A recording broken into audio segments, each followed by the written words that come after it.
ஊரா வீட்டு நெய்யில ஸ்வீட்டு. பழமொழி. அப்பா, நாங்க செஞ்ச ஸ்வீட்டுல போயிட்டு மேல அவார்டு வாங்க போது இனிக்குதா? நாங்க வாங்கி டெண்டர் போட்டு பஸ் கொண்டு போது பச்சை கொடி காட்டும் போது நல்லா இருக்கா? ஏங்க, இதுல இன்னும் சூப்பரான ஒரு மேட்ரு. சிங்கப்பெண் பாதுகாப்பு படை, அதிரடி படை வந்து விட்டது. கடைசியில பார்த்தா சிங்கப்பெண் பாதுகாப்பு படையில இந்த சவுத் சைட்ல எங்கேயோ ஒரு பெண்ணுக்கு பாலியல் சீண்டல் நடந்திருக்கு. ஆவடி பக்கத்துல எங்கேயோ ஒரு சிங்கப்பெண் வச்சிருந்த பேக்ல இருந்து செயினை யாரோ எடுத்துட்டாங்களாம். ஐயா, சிங்கப்பெண்ணுக்கே பாதுகாப்பு இல்லையா உங்க ஆட்சியில? இப்படி ஒரு ஆட்சி தேவையா அப்படின்னு நாங்க கேட்கவே மாட்டோம். 6 மாசத்துக்கு நாங்க எதுவுமே செய்ய மாட்டோம். Take diversion. ரொம்ப சிம்பிள். தேர்தல் ரிசல்ட் வந்துருச்சு. தேர்தல் ரிசல்ட் வந்தோடனே மக்கள் ஒரு மாதிரியான ஒரு தீர்ப்பை கொடுத்திருக்காங்க. நமது கழக தலைவர் திரு தளபதியார் என்ன சொல்லிட்டாருன்னா, ஆக்கப்பூர்வமான எதிர்கட்சியாக திராவிட முன்னேற்ற கழகம் செயல்படும். திமுகவோட ஸ்டாண்டு முடிஞ்சு போச்சு. இந்த தாவேகா என்ன பண்றாங்க, திடீர்னு திமுகவும் அண்ணா திமுகவும் பேசுது, திமுகவும் அண்ணா திமுகவும் பேசுதுன்னு ஒரு டைவர்ஷனை போட்டு விடுறாங்க. என்னடா திடீர்னு இந்த மாதிரி பண்ணிட்டு இருக்கே, இதோட பின்னணி என்ன அப்படின்னு நாங்க ஆராய்ச்சி பண்றதுக்குள்ள எங்க பின்னாடி இருந்த அணியப்புறா காணும். எங்கடா அணியப்புறா காணும் பார்த்தா இவங்க எல்லாருமே ஒரு ஆபீஸ்க்கு புது சோஃபா போது முன்னாடி, புது முதலமைச்சர் வராரு பின்னாடிங்கிற மாதிரி எடுத்தேன் பாரு ஓட்டம் ஓட்டினாங்க பாரு அம்புட்டு அணியும். இவங்கெல்லாம் கூட பரவாயில்ல. கடைசியா ஒருத்தர் இருந்தாரு, அவங்களாவது சொந்த சின்னத்துல நின்றுட்டு அது போனாங்க. இன்னொருத்தர் இருந்தாரு, ரைட்ல கைய போட்டு லெப்ட்ல இண்டிகேட்டர் போட்டு இந்த ஓடிட்டன்ல ஓடினார் பாருங்க எங்க அண்ணன் வைகோ. அவர் எடுத்த ஓட்டம் இது வரைக்கும் தமிழ்நாட்டுல வேற யாரும் ஓடினதே கிடையாது. இதே மாதிரியா முரண்பாடுகான மூட்டைகள்ல நடந்துகிட்டே இருக்கு. சரி, ஓகே, சண்டை போட்டாங்க வச்சாங்க, திமுக பேசிச்சு, அண்ணா திமுக பேசிச்சு, ஆதரவு நிலைப்பாடு வந்துருச்சு, ஆட்சி அமைச்சு நம்ம கொண்டு போய்கிட்டு இருக்கோம். மக்களுக்காக நலத்திட்டங்கள் ஏதாவது இவங்க பண்ணுவாங்க, மக்களை பத்தின சிந்தனை இவங்க கிட்ட இருக்கும் அப்படின்னு யோசிச்சு ஒரு துறையா பாத்துக்கிட்டு இருக்கோம். The time starts nowனாரு. டக்குன்னு கரண்ட் கட் ஆயிருச்சு. ஏன் கரண்ட் கட் ஆகுதுன்னு கேட்டா, டேக் டைவர்ஷன், ஹார்ட் டிஸ்க காணும். அதுக்கு இது பதில் இல்லையே. ஏன் கரண்ட் ஏன் வரல?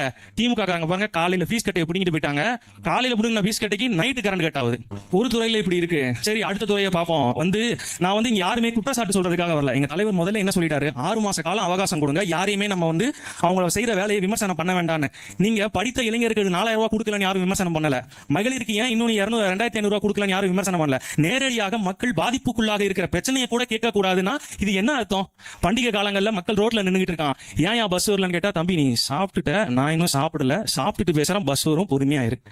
என்ன பதில் இது? Take diversion politics. அடுத்து ஒன்னு ஒன்னா நடக்குது. இது என்ன மாதிரி டேமேஜ் கண்ட்ரோல் நடக்கும்போது ஒரு சிஎம் ரோட்ல ஓடுறாரு, ரோட் ஷோ மேரத்தான் ஓடுறாரு 3 கிலோமீட்டர். இது வரைக்கும் தமிழ்நாட்டில் யாருமே நடக்கல. மாசா ஒன்று நடக்குதுன்னு சொன்னாங்க, அது பெருசா ஒர்க் அவுட் ஆகல. ஏன்னா அவங்க கட்சியிலே பேராஸ்டமல் மாத்திரை கசக்கி ட்ரக் ஒழிப்புக்கு பெரிய லெவலில் ப்ரொமோஷன் பண்ணிட்டாங்க. என்னடா இது? அதாவது அவர் வாட்டுக்கு எங்க சும்மா இருந்தாங்க கூட முடிஞ்சிருக்கும். குழந்தை குட்டியோட பேட்டி கிட்டிலாம் கொடுத்து நாங்க எதுவுமே பண்ணல, அவங்களா வைரல் பண்ணிட்டாங்க. ஐயோ இது ஒன்று ஆயிடுச்சு, அடுத்து என்ன செய்யலாம், டேமேஜ் கண்ட்ரோல் திரும்பிட்டே இருக்கும்போது மேல அங்க அமோனியா பிரச்சனை வந்துருச்சு. அமோனியா பிரச்சனை அங்க பல பேர் செத்துக்கிட்டு இருக்காங்க, தொழில் நடக்கல, ஊரே மாசாயி போச்சு. தொழில்துறை அமைச்சர் எங்க அந்த அம்மா கூப்பிட்டு கேள்வி கேட்கிறோம், ஏமா இங்க இருக்கிற முதலீடு எல்லாம் ஒன்னொன்னா வெளியே போகுது, ஏரோப்ளேன் தயாரிக்கிற கம்பெனி வெளியே போயிருச்சு, கப்பல் தயாரிக்கிற கம்பெனி வெளியே போயிருச்சு, ராயல் என்ஃபீல்டு வெளியே போயிருச்சு, நீங்க தொழில் ஈர்க்கிறதுக்கு நீங்க என்ன பண்ண போறீங்கன்னா, ஒரு போன் எடுத்தாங்க, இப்படி பார்த்தாங்க, உங்கள் செல் மகளுக்கு திருமணமா, திருமணத்துக்கு தேவையான அனைத்து பொருட்களும் வாங்கும் ஒரே இடம் லெஜண்ட் சரவணா ஸ்டோர். சார் இந்த ஒரு ரீல்ஸ் போதும் சார், எல்லாருமே ஏங்க எங்களை பார்த்தா எப்படிங்க தெரியுது? இந்த கேள்விக்கு இது பதில் கிடையாது. டேமேஜ் கண்ட்ரோல் அதிகமாயிருச்சு. உடனே இவங்க என்ன பண்றாங்க, அவங்க யாருங்கிறத மறந்து ஸ்கூலுக்கு போயிட்டாங்க, ஆய்வுக்கு போயிட்டாங்க. டக்குன்னு எங்க தொழில்துறையில் நடந்து செத்துக்கிட்டு இருக்காங்க, அங்க போகல, பள்ளிக்கூடத்துக்கு போயாச்சு. பள்ளிக்கூடத்துக்கு போய் ஒரு பச்சை பிள்ளைய, அந்த பிள்ளை கேள்வி கேட்டோடனே போல்டா எந்திரிச்சு பேச ஆரம்பிச்ச ஒரு குழந்தைய மாறி மாறி மாறி மாறி எங்க நார்மலா ஹெச்ஓடி ஒரு கிளாஸ் டீச்சர் சேர்ந்து நின்னாலே ஒரு பயம் வந்துடும் ஸ்கூல் படிக்கிற பிள்ளைங்களுக்கு. அங்க இருக்கிற மொத்த பேரும் வந்துட்டாங்க, கேமரா தூக்கிட்டு வந்துட்டாங்க, ஒரு அமைச்சர் வந்துட்டாங்க. Yes, what is your name, what is your father's name, இந்த மாதிரி நம்ம இங்கிலீஷ்ல பிஎஸ்டி முடிச்சுட்டு அந்த மாதிரியும் அந்த குழந்தைய போட்டு அந்த குழந்தை தைரியமா எந்திரிச்சு பேச ஆரம்பிச்ச குழந்தை நேராக கையை கட்டி நிக்குது. அதை பார்க்கும்போது எங்களுக்கு எல்லாம் எங்க ஒரு காலத்துல நம்ம கற்கை நன்றே பிச்சை புகிலும் கற்கை நன்றே நீங்க தலைவர்கள்லாம் போராடி பள்ளிக்கூடத்தை திறந்து ஒவ்வொரு நாளும் உள்ள போகும்போது தெய்வ வாழ்த்து நடக்கும், இறை வாழ்த்து, மொழி வாழ்த்து, இது எல்லாமே நடந்துகிட்டு இருந்த ஒரு இடத்துல ஒரு அமைச்சர் உள்ள போறாரு, வாடி வாடி வாடி வாடி கை படாத சீடி. இதெல்லாமா நடந்துட்டு இருந்துச்சு பள்ளிக்கூடங்கள்ல, இதெல்லாமா நடந்துகிட்டு இருந்துச்சு. இதெல்லாம் பிரச்சனை ஓவர் ஆயிருச்சு. Yes, damage control. Route mafia உள்ள இறங்குது, தளபதி நம்ம கரூருக்கு போறோம்னு கிளப்பி விடுங்க. ரூட் மாஃபியா உள்ள இறங்குது, தளபதி நம்ம கரூருக்கு போறோம்னு கிளப்பி விடுங்க. ஏங்க ஊர் பூரா போராட்டம், மக்கள் கரண்ட் வரலன்னு ரோட்ல நின்றுட்டு இருக்கான். சுகாதாரத்துறையில பிரச்சனை, அவங்க எல்லாரும் போராடிட்டு இருக்காங்க. செவிலியர்கள் போராடிக்கிட்டு இருக்காங்க. வீட்டுல ஆக்கிரமிப்புகள் அகற்ற போறாங்க, அந்த மக்கள் போராடிக்கிட்டு இருக்காங்க. டாஸ்மாக் ஊழியர்கள் போராடிக்கிட்டு இருக்காங்க. பஸ் நேரத்துக்கு வரலன்னு மக்கள் போராடிக்கிட்டு இருக்காங்க. கரண்ட் வரலன்னு ரோட்ல நின்று போராடிக்கிட்டு இருக்காங்க. லாக்அப் டெத் நடக்குது, அதுல போராட்டம் நடக்குது. விவசாயத்துறையில் ஆக்கிரமிப்பு நிலங்களை அவங்க கவர்மெண்ட் ப்ராஜெக்ட் கொண்டு வர போறாங்க, விவசாய நிலத்தை டேமேஜ் பண்ணிட்டு இருக்காங்க, அதுல போராட்டம் நடக்குது. வாய தொடங்க சிஎம் அப்படின்னோம். சரி, சிஎம் பயங்கரமா ப்ரிப்பேர் ஆகி இடையில சட்டப்பேரவை வந்துருச்சு, அங்க ஏதோ பிளாஸ்ட் அண்ணன் பண்ணிடுவாரு, தெறிக்க விட்டுருவாரு அப்படின்னு நினைச்சு போனா டக்குன்னு ஒரு பேப்பர் எடுத்தாரு. நீயும் நானும் ஒண்ணு, இது காந்தி பிறந்த மண்ணு, டீ கடையில நின்று தின்னு பாரு பண்ணு. Blast blast blast blast. பார்த்தா ஃபெயிலியர் ஆயிடுச்சு. நைட் திரைத்துறையில இருந்து ஒரு கேக் படம் வருது. என்ன கேக்கு படம் வருதுன்னு மக்கள் பூரா அங்கிட்டு திரும்பிட்டான். இதை விட்டுட்டான். கேக் படமும் பார்த்தா அது பெருசா இவங்களுக்கு தான் டேமேஜ் ஆகுது. மறுபடியும் கரூரை தூக்கிட்டாங்க. கரூர் மக்களை சந்திக்க கிளம்பிக்கிறார் முதலமைச்சர். கேக் படமும் பார்த்தா அது பெருசா இவங்களுக்கு தான் டேமேஜ் ஆகுது. மறுபடியும் கரூரை தூக்கிட்டாங்க. கரூர் மக்களை சந்திக்க கிளம்பிக்கிறார் முதலமைச்சர். நம்ம எதுவுமே பேசல. என்ன ஹைப்பே கிரியேட் ஆகல. உடனே கரூர் சம்பவத்தில் உயிரிழந்தவங்க எல்லாருக்கும் அரசு வேலை கொடுக்க போறோம்னு. அப்போ தன்னார்வலர்கள், கட்சி நிர்வாகிகள் பல பேர் கேஸ் போட்டாங்க. எதுக்கு கேஸ் போட்டாங்க? நீங்க வேலை கொடுக்கறத பத்தி உங்களுக்கு பிரச்சனையே இல்ல. அரசு வேலைங்கிறது தான் பிரச்சனை. நீங்க தான் கெரியரோட உச்சமே சார். உங்களுக்கு தெரிஞ்ச எத்தனையோ இண்டஸ்ட்ரியலிஸ்ட் இருப்பாங்களே, அவங்க கிட்ட சொல்லுங்க. அவங்க உங்க நிறுவனத்துல வேலையை கொடுக்க சொல்லுங்க. உங்க அமைச்சர் பல பேர் கல்வி நிறுவனங்கள் வச்சிருக்காங்க. அவங்க கிட்ட வேலை வாய்ப்பை உருவாக்க சொல்லுங்க. அதை யாரும் தடப்படலையே. நீங்க போய் இன்ஸ்டிடியூஷன்ல பாத்துக்கீங்களா? இங்க நான் பாத்துருக்கேன். இங்க நம்ம ஏரியால இன்ஸ்டிடியூஷன்ல குழந்தைங்க போன் இல்லாம நல்லது கிட்டது எதுக்கும் போகாம கவர்மெண்ட் வேலை ஒன்னே இலக்குன்னு நினைச்சு படிச்சுட்டு இருக்கிற குழந்தைங்க ஏகப்பட்ட பேரோட வாய்ப்புகளை நீங்க தட்டி பறிக்கிறீங்கிறதான் கேள்வியே. ரூட் மாஃபியா, டேமேஜ் கண்ட்ரோல் என்ன பண்றாங்க? திமுக எங்களை கரூருக்கு போக விடாம தடுக்குது. ஐயோ, உங்களை தற்குறிப்பேற்ற அணின்னு ஏன் சொல்றோம் தெரியுமா? தமிழ்நாட்டு முதலமைச்சர் தமிழ்நாட்டுக்குள்ள போகிறதுக்கு எதிர்க்கட்சி தலைவர் வந்து தடை சொல்றாராம். அப்ப உங்க அரசியல் அறிவு எந்த அளவுக்கு இருக்குன்னு பாத்துக்கோங்க. எல்லாத்தையும் தாண்டி உள்ள போறாரு. அப்ப பக்கத்துல இருக்கோம் சொல்றான், அண்ணே கரூர் வச்சுதான் நம்ம அரசியல் ஆரம்பிச்சோம். கரூரை நம்ம தோத்துட்டோம். நம்ம எம்எல்ஏ கிடையாது. ஓகே, எல்லாரும் சூப்பர் மார்க்கெட்ல போயிட்டு சக்தி மசாலா பொடியெல்லாம் பர்ச்சேஸ் பண்ணுவோம் இல்லையா?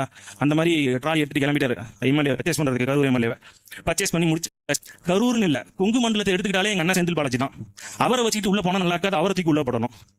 உடனே போடு, ஒரு கேஸ போடு, உள்ள தூக்கி போடு, அதை போடு, இதை போட்டு முன்ஜாமீன் கோர்ட்டு கொடுத்துருச்சு. அங்கேயும் ஒரு கொட்டு. இவங்க நினைச்சது உள்ள தூக்கி வச்சிடலாம். ஸ்கிரிப்டை எங்க அண்ணன் வந்து பிளாஸ்ட் பயங்கரமா ப்ரிப்பேர் பண்ணிட்டாரு. கடைசியில முன்ஜாமீன் ஸ்கிரிப்டை பூரா மாத்தணும்.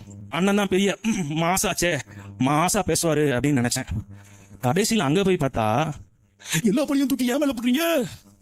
எல்லா பழியும் ஏமால போடுறீங்க. என்னங்க பழி போட்டாங்க உங்க மேல? என்ன பழி போட்டாங்க? நீ வந்தது லேட்டு, நீ ஓடி போயிட்ட ஓடினது, நீ பின்னங்கால் பெருதில் அடிக்க ஒருவன் ஓடுவதில் முதல் பரிசு ஒருவன் வாங்குவான் என்றால் அது யார் என்று நாட்டு மக்களுக்கு தெரியும். அடி விரின்னு பிரிச்சு ஓட விட்டாச்சு. ஓடிட்டாரா? இப்ப நான் சொல்றேன், இதே கரூர்ல நின்று ஒரு பேசினார் இல்லையா, பாட்டிலுக்கு 10 ரூபான்னு. இப்ப பாட்டிலுக்கு 20 ரூபா, 10 ரூபா ஒளிஞ்சிருச்சு, 20 ரூபா ஆயிருச்சு. அவர் சொன்ன அதே டைலாக். படிக்கிற குழந்தைங்க, வீட்டுல இருக்கிற குழந்தைங்க, வெடல குழந்தைங்க, வேலைக்கு போற குழந்தைங்க, வயசான பொம்பளைங்க, இவங்க அவ்வளவு பேர் வாயை திறந்து சொல்ல முடியல சார் அப்படின்னீங்கல்ல. சிஎம் சார், வாயை திறந்து சொல்ல முடியல சார். 70 நாள்ல நடந்த பாலியல் வன்ப கொடுமைகள் என்னென்ன, கற்பழிப்புகள் என்னென்ன, வாயை திறந்து சொல்ல முடியல சிஎம் சார் அப்படின்னு ஊரே சொல்லுது. அண்ணன் இதுக்கெல்லாம் பதில் சொல்ல போறாரு கரூர்லன்னு பார்த்தா இதே சேம் டைலாக்குங்க. ஐயா, இதுல பாட்டு வேற. அவருக்கு அவரே பாடிக்கிட்டாரு, ஓடு ஓடு ஓடு ஓடு. ஓடியா நீ முதல்ல ஓடியா. ஐயோ ஐயா, துன்பத்திலையும் துன்பம் பெரும்பெரும் துன்பம் எதுன்னு பார்த்தா இங்க ஒரு துன்பம் தலைவிரிச்சு ஆடுதான். அதுவும் மேடைக்கு மேடை போட்டா கூட பரவாயில்லங்க. அதுதான் எம்எம்பஸ்ன்னு தெரியுதுல்ல. அது வெளியில வந்தாலே 4 பேரை போட்டு தெரியுதுன்னு தெரியல. அது மேலேயே ஏறி நினைச்சு எனக்கு கரூர்ல இறந்தவங்களுக்கு மட்டும்தான் வேலை அப்படின்னா இது வந்து நீங்க வரப்போற இடைத்தேர்தலுக்கு நீங்க பண்ற ஒரு சூழ்ச்சம பிரச்சாரம் மாதிரி தெரியலையா? அப்ப உங்களை பார்க்க வந்த உங்க ரசிகர்கள் மத்த ஊர்ல இறந்தாங்களே அவங்களுக்கு எல்லாம் என்னாச்சு? உங்களை பார்க்க வந்து கை கால் இழந்தவங்களுக்கு எல்லாம் அவங்களுக்கு எல்லாம் என்னாச்சு? இந்த கேள்விக்கெல்லாம் கேட்டா அவங்க யார்ட்டையுமே பதில் இருக்க போறது கிடையாது. அவங்க சொல்றது என்ன தெரியுமா? எல்லாத்துக்கும் காரணம் திமுக. கரண்ட் கட்டா திமுக, பஸ் வரலையா திமுக, இங்க வந்து இப்போ இவ்வளவு பேர் இங்க நின்றுட்டு இருக்காங்களா, இதுக்கு காரணம் யாரு? திமுக. அவங்க சேர் போடல. அங்க பஸ் டிராபிக்கா இருக்கா, அதுக்கு காரணம் யாரா? அதுவும் திமுக. எங்க எல்லாத்துக்கும் காரணம் நாங்க தானே. இன்னைக்கு திரு ஜோசப் விஜய் அவர்களே, நீங்கள் உட்கார்ந்து இருக்கும் நாற்காலியை உங்களுக்கு தூக்கி போட்டது இந்த திமுக என்பதை நீங்கள் மறந்துவிட வேண்டாம்.